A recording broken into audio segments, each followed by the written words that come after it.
In this video, I am going to show you Google Play Store isn't responding. Don't worry, you can follow this simple, easy way to fix them. So let's get started.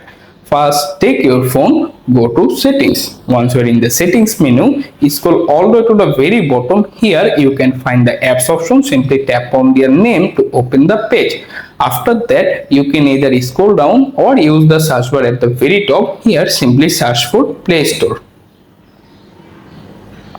After you appear the Google Play Store app there, simply tap on their name to open the app info page.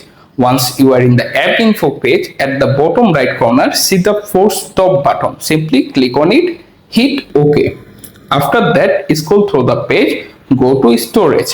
At the very bottom, you can see two buttons. Simply tap on the both button one by one to clear it. Don't worry, not be delete your Google account. After it done, simply close the app. Then restart your phone. To do that, locate the power icon and volume down button at the right or left side of your phone. Simply press on hold the both button, wait a few seconds.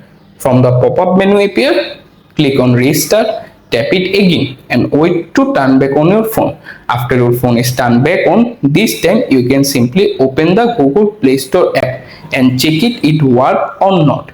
If you can see your Google Play Store work, this is good result. But however, keep in mind, if you still your Google Play Store not be work, again problem maybe server down or other issue. This time you can contact Google Help Center to easily fix the issue.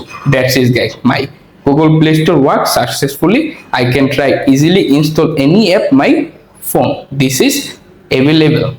Thanks for watching. Hopefully this guide will help you. Please like this video.